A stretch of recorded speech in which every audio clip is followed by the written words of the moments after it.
Hello, Word of Christ, and welcome. We're back with week 8 on the series of James. It's great to be back with you, and Rose is with us as we continue further into this topic of the Epistle of James. This week, we're looking at how doctrine tempts us, and maybe you don't think of being tempted by doctrine, but we look at this powerful principle to really understand deeper what the Spirit of God is showing us in the book of James. You're going to be blessed by it. So welcome with me, Rose.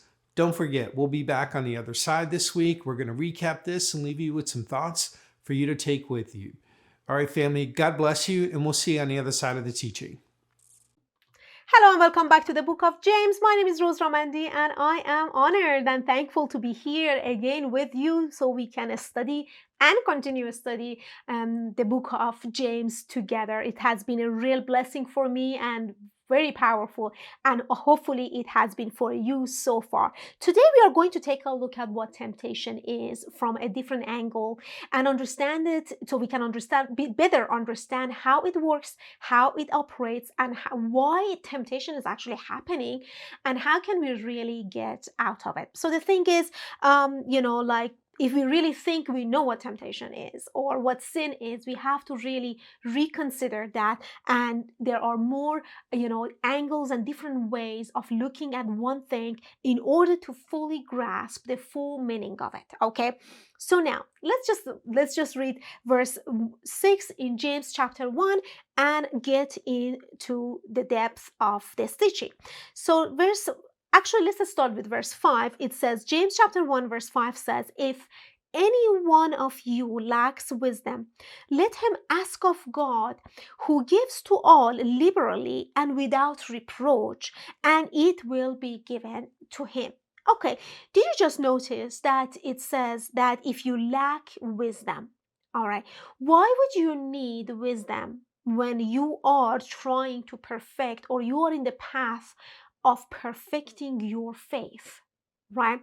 And that's one thing that I want you to chew on it, because we're going to talk about this a lot after we understand what temptation is. But I wanted to point to this because it also is just shedding some light for us even today as we are talking about how to get out of temptation. Okay, so now look at verse 6. It says, but let him ask in faith. So basically it's saying let him ask the wisdom in faith.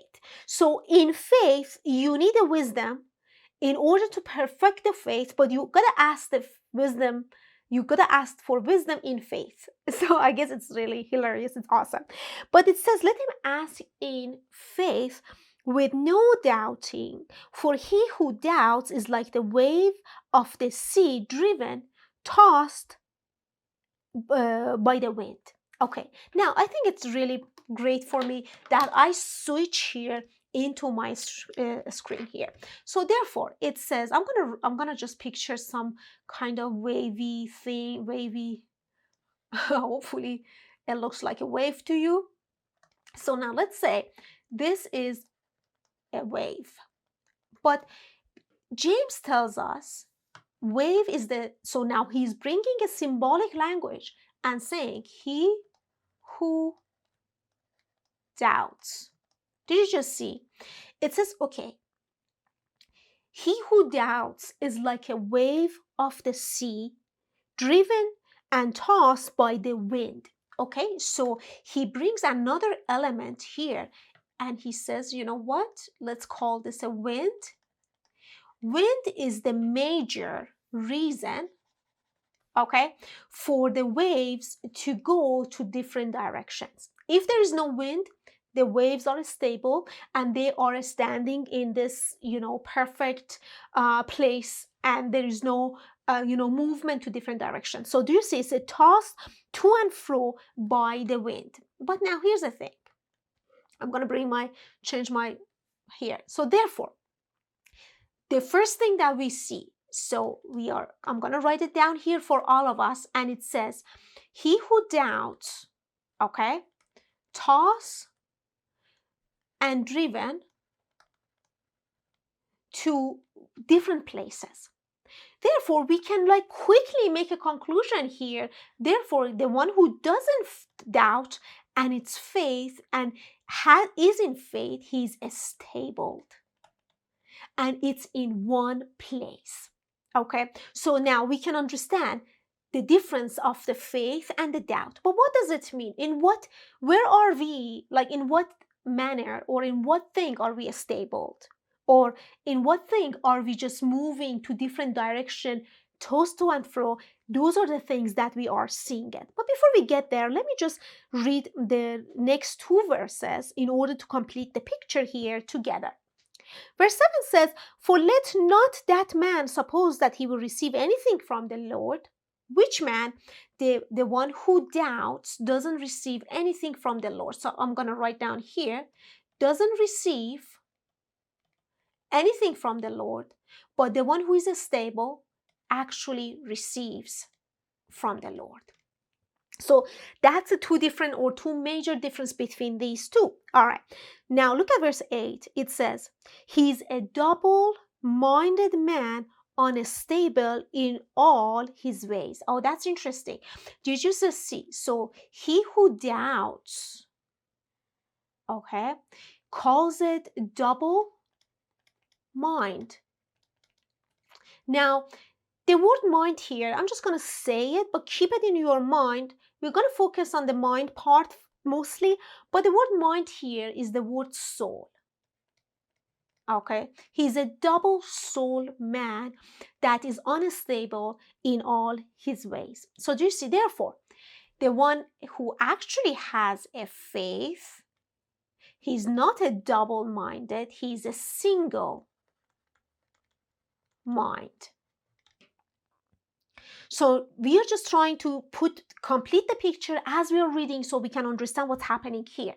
So therefore, what we have here, we have waves that is like, it says the one who doubts is like a wave and it's like a double-minded, and that's why it's moving toward every direction. But now the question is, therefore, all this wind here is responsible for all these movings, tossing to and fro, and we just want to see what this wind is. The answer is very clear, and it is in Ephesians chapter 4. Let's go to Ephesians chapter 4 together. And in Ephesians chapter 4, look at verse 11. Let's just start from verse 11 in order to see the complete picture. It says, "And he himself gave some to be apostles, some prophets and evangelists, and some pastors and teachers, for the equipping of the saints, for the work of ministry, for the edifying of the body of Christ, until," do you see teachers? Keep in your mind. So let's just one word, teachers, "until we all come to the unity of the faith," number one, and number two, and to the unity of the knowledge of the Son of God. Until we all come to the unity of the faith and of the knowledge of the Son of God. So there is a unity that we all are coming into, which is the unity of the faith and the unity of the knowledge of the Son of God. So now, interestingly, it says, okay, you know what? Therefore, we are growing into something. And if there is a growth that is happening, that means there are going to be times that we are not mature in that area. Okay? So keep in mind, look at that. The knowledge of the Son of God, to a perfect man, to the measure of the stature of the fullness of Christ, that we should no longer be children tossed to and fro. Do you see? We should no longer be children tossed to and fro. Okay, the wave.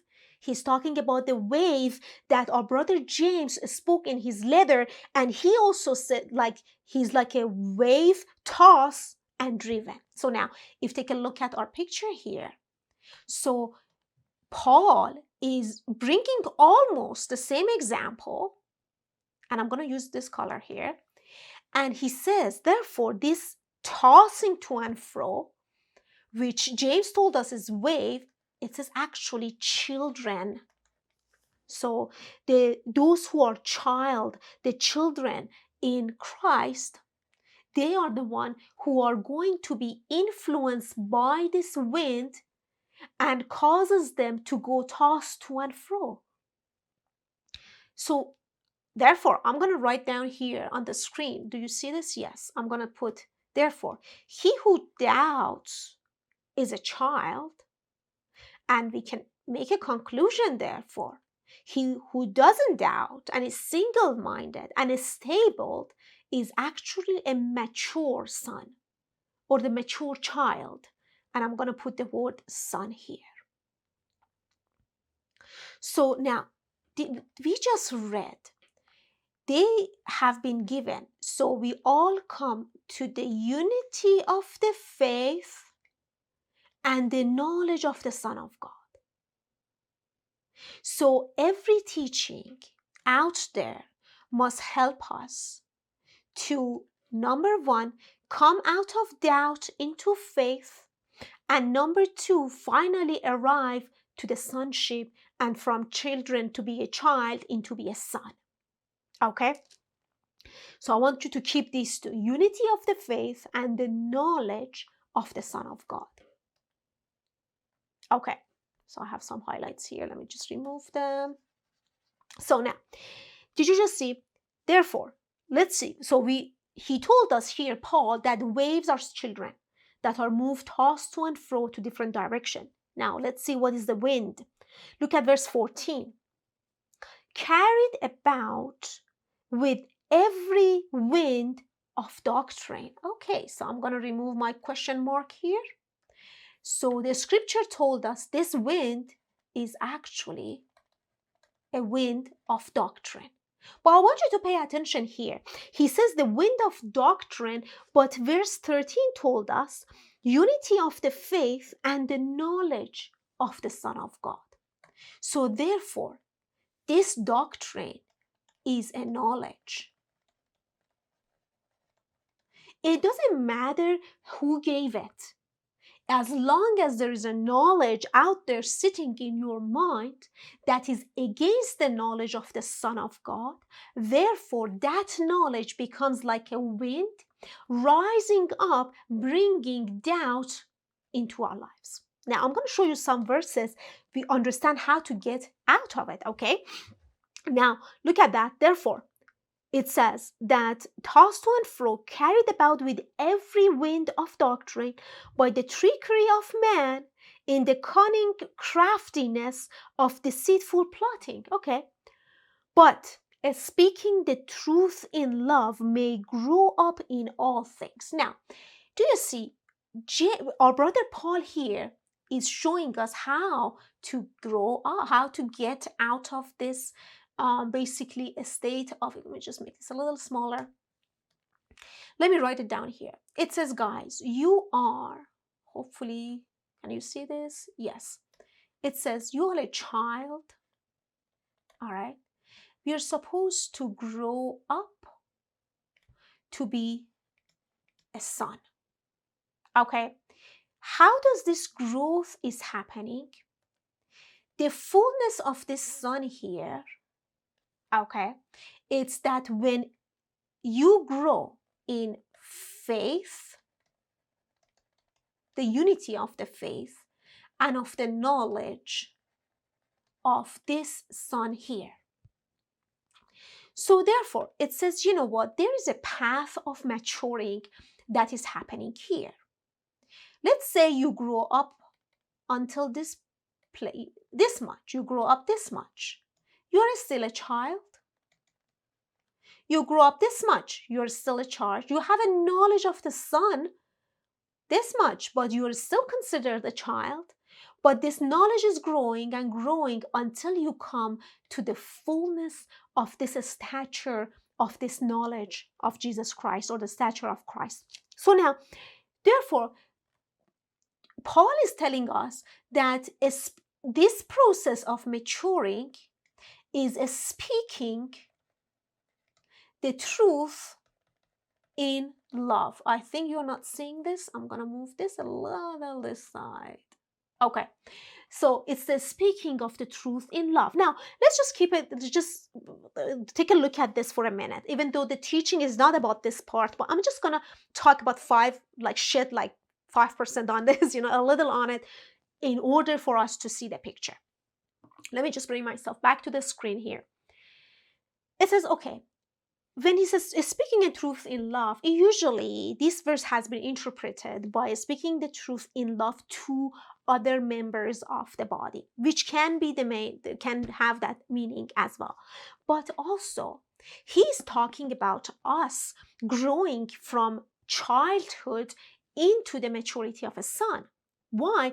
Because as long as you and I are child, we are going to be tossed to and fro by any doctrine of man and the knowledge of man, and temptation will come and will basically rise up things in us. I have to, before I say this, I have to show you something here. Okay, this is the second time I'm recording this video because the first time there was a problem with video and I have to record it again. So that's why I thought I said it, but I haven't. Now, let me just bring the story, bring this here. So do you see that this knowledge here, there's a doctrine that causes doubt to rise up in us. Therefore, this is temptation. Do you see? This is temptation. So this doctrine of man or the knowledge of man causes temptation. It brings doubts into our lives. It brings, that basically tossed to and fro to different direction. And I just noticed that I have the wrong spelling here in the word doubt. Okay, so I have to correct it. Let's see, doubt, probably. So do you see that this temptation, this doctrine that we have here, is actually causing the temptation?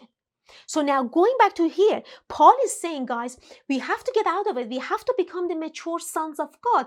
And how do you do? Speaking the truth in love. Not necessarily speaking the truth in love to somebody else, but actually when your words in your mouth is changing. Do you remember that Jesus said that out of the abundance of the heart, the mouth speaks? If you want the truth to come into your mouth, first the truth has to go in your heart and fill up your heart and then come out of your mouth. Do you see? Therefore, it says the growth that is happening, it has to first goes into your heart, and we should not have a heart that is hardened. Now, this is a perfect place for me to get you to Mark chapter 6. Let's take a look at the story of Jesus walking on water and see the temptation and everything in this picture. Mark chapter 6 verse 45 says, immediately his disciples get into the boat and go before him to the other side, to Bethsaida, while he sent the multitude away. And when he had sent them away, he departed to the mountain to pray. Verse 47. Now when evening came, the boat was in the middle of the sea, and he was alone on the land. Then he saw them straining, rowing, for the wind was contrary or was against them. So let's just wait here. The disciples, they are in a boat in the middle of a sea. Now remember, wind, waves. Here doesn't say the waves was sending them or tossing them to and fro. It says that the boat was going to and fro, tossing, or like being driven in, like driving them. The word rowing here is driving them to different direction by the wind. So do you see? So therefore the wind is causing this toss to and fro, causing the boat to go to different direction. The same way that the wind caused the wave to go to different direction. So we can see here the boat and wave are having the same problem. So do you see now the wind is causing, the interesting part is The word straining is very interesting actually. The word straining, it the meaning of the word straining, it means torment. It is used in the book of Revelation, and it is used when the evil spirits are tormenting people. Now, that's something for you to go study. Okay. It says the wind was causing tormenting them. Now, look at that. Therefore, I love it. Look at this. It says, for the wind was against them. Now, about the fourth watch of the night, he came to them walking on the sea and would have passed by them. And when they saw him walking on the sea, they supposed that it was a ghost and cried out, for they all saw him and were troubled. But immediately he talked with them and said to them, be of good cheer. It is I. Do not be afraid. Then he went up into the boat to them, and the wind ceased. Now look at the wind as the doctrine of man and the knowledge of man, as we looked at it in Ephesians chapter 4. Now, Jesus, the doctrine of God, the truth of God, enters the boat, and the doctrine of man vanishes into the thin air and it goes away. So, do you see? And they were amazed in themselves beyond measure. But look at that. I brought you here because I wanted to show you verse 52. Did you see the story? The story of the wind and the boat, like the wave, going tossed to and fro, being tormented by this doctrine or the temptation that is happening. But look at verse 52. Verse 52 is very strange. Right in the middle, right after this story, it tells something that when you look at it, you go, why did you say this? It has nothing to do, it feels like disconnected to the story. But today we're going to see it's very connected. Look at verse 52. It says, they had four, the word four is really important. It makes a conclusion of the story. It tells us why they were caught into the wind. For they had not understood about loaves because their heart was darkened. Wow. Did you just see what happened? They did not understand about the loaves. What loaves? Jesus told them something about the loaves in the previous chapter, earlier in this chapter. He talked about the loaves, right? He told them a truth about something. Now here says loaves. They didn't understand because their heart was hardened. The reason they didn't understand it, all of a sudden, Jesus says something, the truth, the knowledge that they had from the law, from the man, the knowledge of man that they had rose up like a wind, started blowing on them, causing them, no, this is right. Oh, no, that can't be right. Look, this is this. No, that's, if you are that, and sending them tossed to and fro to every direction, not knowing which voice to believe and which doctrine to believe.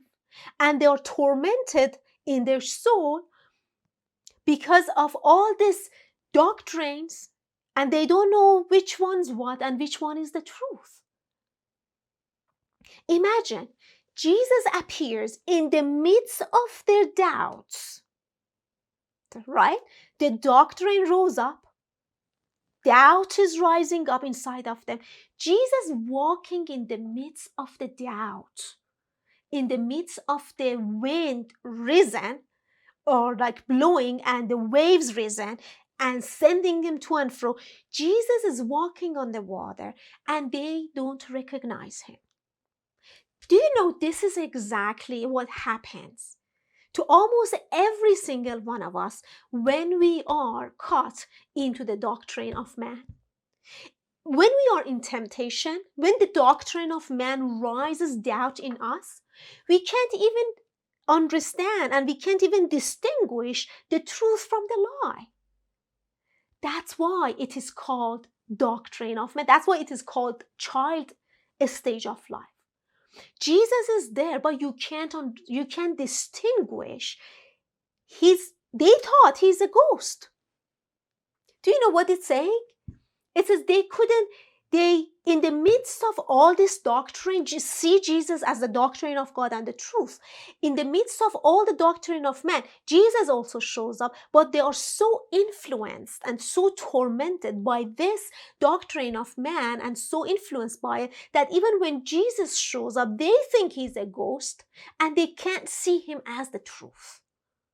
They can distinguish, they can realize the truth. So this is the stage of majority of Christians right now out there when they can't distinguish the truth from the lie.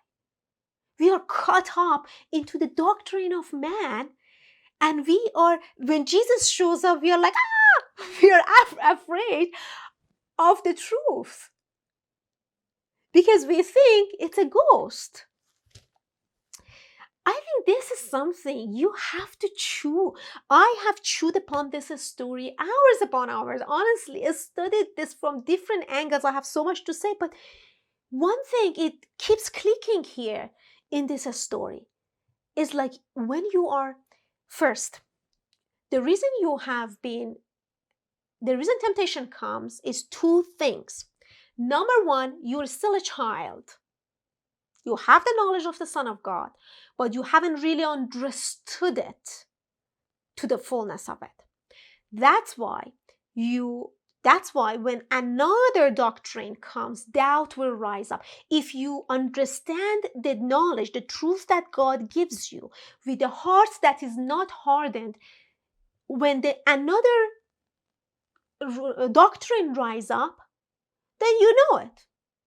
You stand strong, you stand against it, and you basically, when rises up, it vanishes. But if you don't understand that truth, if you haven't grown up into it, then the doctrine will rise up, and then you're caught between the two, and you don't know which one's what, which one is the truth, and that's where the torment of the soul is happening. Now, here's the thing. That's why, do you see, we are growing into this maturity. So here's the thing. There's nothing wrong to be the child. That's why Jesus showed up for them. There is no condemnation. God knows we are maturing into this sonship. But until then, and we will be caught into the storms. What are the storms? The doctrine of man and knowledge of man that rises in us and causes doubt for us, not helping us to see clear, and we will go tossed to and fro. There was a time I was running away from temptations. What's wrong with me? Why am I getting tempted? But let me tell you, there's nothing wrong with you. You're maturing into the Son of God. But now look at the beautiful part of it. Remember that Peter, I think we have I think it's Peter that says that the Lord will provide the way out of temptation. You know what's that way? When in the midst of this temptation, you see the truth and you're afraid of it. You're not going to receive it. You're afraid by this truth.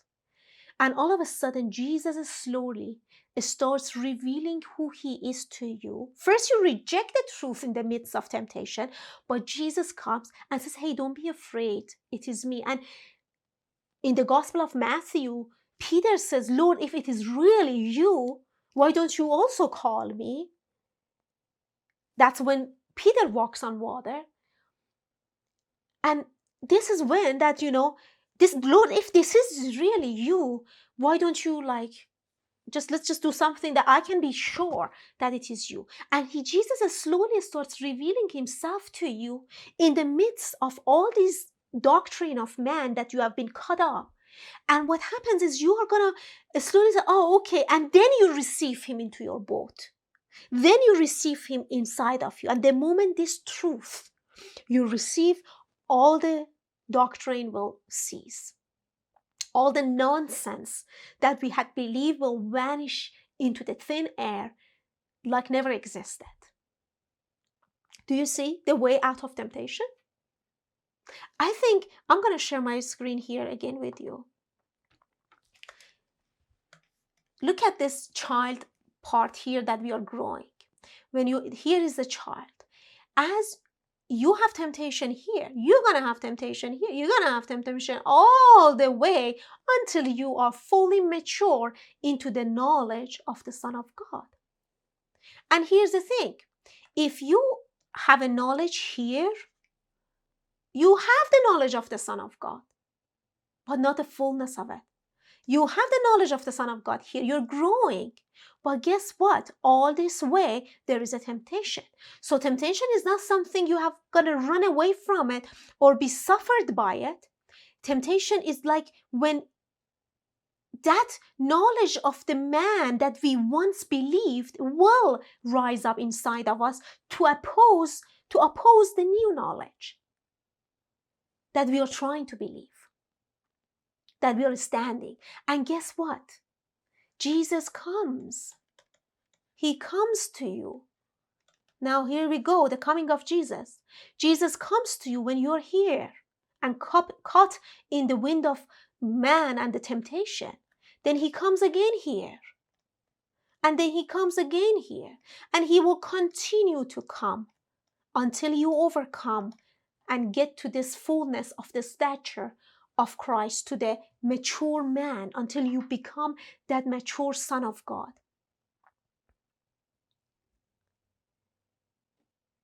The whole thing that this story basically is showing us here is how to get why temptation is rising.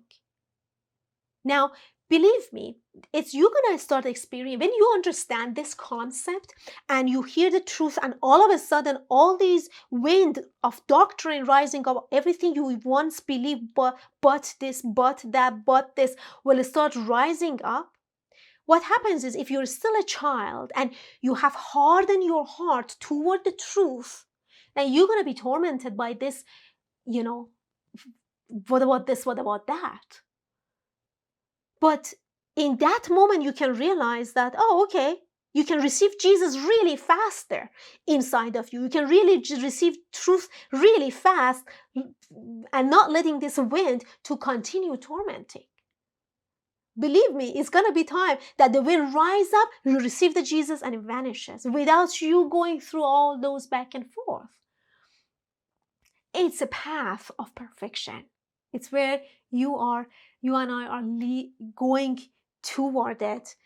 And I hope that this will give you a wisdom to understand you don't have to go through all that straining and all those torments of the doctrine of man in order to finally Jesus reveal and you receive the truth. You can just receive him right from the beginning, right before even the wind starts.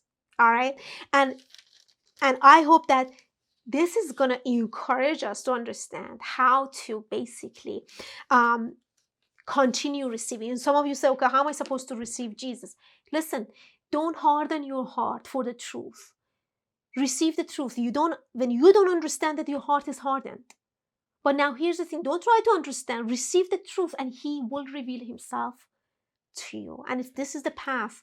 We all have to learn how to do it ourselves. All right. Bless you guys, and I'll see you in the next teaching. All right, family, welcome back. And thank you, Rose, for bringing us this teaching and this powerful look at what it means to be tempted by doctrine. So I have 4 points here I'm going to share with you that I think are important takeaways. This is one of those teachings where we could have had 10 points to really look at, but we're going to try and keep it tight here and get into some key points that I believe the Spirit of God was showing us. And let's get to it. The first one is this, is that doubting is being unstable, like being tossed by the wind. Faith is being stable. And so this is where we started this week in James chapter 1, verse 5 and 8, 5 through 8. And if we read this, the point of recap point is actually embedded in the scripture that we read. So let's take a look at this. It says, if any of you lacks wisdom, let them ask of God, who gives to all liberally and without reproach, and it will be given to him. But let him ask in faith, with no doubting. For he who doubts is like a wave of the sea, driven and tossed by the wind. For let not that man suppose that he will receive anything from the Lord. He is a double-minded man, unstable in all his ways. And so here we see that doubting is associated with being unstable, like being tossed by the wind, like a wave. When we're doubt, we're like a wave that's being tossed and being driven by the wind, whereas faith is being stable. Let's move on to the second point, and that is this, is that any knowledge that stands against the knowledge of the Son of God serves as wind that works to toss us to and fro. And this is really the core of the message this week. And so we connected this to what we saw in Ephesians chapter 4, verse 14, where it says, we shall no longer be children, tossed to and fro and carried about with every wind of doctrine. So there's a couple of things here. First, in James, we saw that the admonishment not to be like a child who's easily doubts, because when we doubt, we're unstable like the wave in the wind. And so we see here this association with those that can be taken by the wind as being someone who's not mature, or being a child. And here in Ephesians, the second thing is we see the same phrase being used, and it clarifies what this wind in. It causes every wind of doctrine. And it says that we should not be like children, being tossed and carried about with every wind of doctrine. And so, the choice here is binary. We can choose the knowledge of what we see in Jesus and what we know of the person of Jesus, or we can let another doctrine be like the wind that comes and causes us to be unstable, and it moves us to and fro. So any knowledge that stands against the knowledge of the Son of God will serve like the wind that moves us and talks us and works to toss us to and fro. And the third point is this, is speaking that which is true is a measure of maturity. And there's some depth to this point here. You're going to have to meditate on this. And so speaking the truth in love, often we hear that, and that's really Christianese that Christians use when we really want to tell someone that they're wrong and we're right. You hear this all the time, brother, I'm going to tell you this in love. But, most of the time when Christians say that, their motivation is not directed at you walking in love or you walking in truth, but rather their motivation is directed at them being right. So it's obvious, of course, we should speak to each other in love. Of course, that's true. But that's not what this verse is referring to. This is talking about not falling for another doctrine and contrasting that mistake, that sin, to speaking the truth. So consider that. This is personal to us, and it's an internal direction for ourselves, not a direction for how we ought to, speak to others. It's saying here that instead of being like a child and falling for other doctrine, have the love of God settled in your heart, so you speak words of life which come from your heart. This is also the principle that Jesus taught and that Rose referred to in Luke 6:45, where Jesus says, out of the abundance of the heart, the mouth speaks. We've quoted that for years. And so there's such depth to this principle here. We don't have time to go into it a whole lot deeper in this video, but we are called to speak truth. In Ephesians 4:15, it says that we speak the truth in love, that we may grow into all things, into Him who is the head, which is Christ. So it's important that you understand this. We don't speak truth to be a moral person. It's not a question of morality. We speak truth to bring life into this world. And so speaking that which is true is a measure of maturity. And let's move on to our fourth and final point, and that is this, is that the moment we recognize and receive truth, the wind of wrong doctrine that torments us will cease. Amen. This is powerful. So we cover the account of Jesus walking on the sea in Mark chapter 6. And so Jesus sees the disciples on the boat straining at rowing. And as Roe indicated, the word straining literally means to toil or to be tortured or vexed. That's what it means. So they were being tortured, or they were toiling at rowing. So Jesus sees them toiling and straining and being tortured while they're out in the sea and they're rowing. And do you see this? They're being tormented when they are toiling in their own labor. And Jesus comes to them. Man, that is good news for you and I. See, when we're out there and we are being tempted by a doctrine other than the love of God, that wind that makes us unstable in our faith, in those times, Jesus comes to us and he appears to us just as he did to the disciples. See, it's possible that we miss him, just as the disciples didn't recognize him. But when we do recognize him for who he truly is, and we welcome him into our boat, that which we were toiling with in our own heart, in our own effort, that which was tormenting us, it ceases. See, verse 51 of Mark 6, it says that when Jesus went up into the boat to them, the wind ceased, and they were greatly amazed in themselves beyond measure and marveled. And that is good news. All right, family, that wraps it up here. That wraps it up for this week's as we looked at how doctrine can tempt us. Let's not be like a child. Let's not be blown by the wind. Let's be clear and centered about what we know the character of our God to be and the love of God. And let's speak truth out of that abundance of our heart. Amen, family. I hope that blesses you this week. What a powerful week. Next week, we continue on the book of James. I know that you're looking forward to it. Please take a moment, like this video, share it with somebody. Make sure that you're subscribed to our channel. We need just a few more subscriptions here for us to kind of move to the next level, and we need your help. So please help us do that. That'll be a support for us. And we look forward to joining you next week as we continue on the book of James. God bless you, family.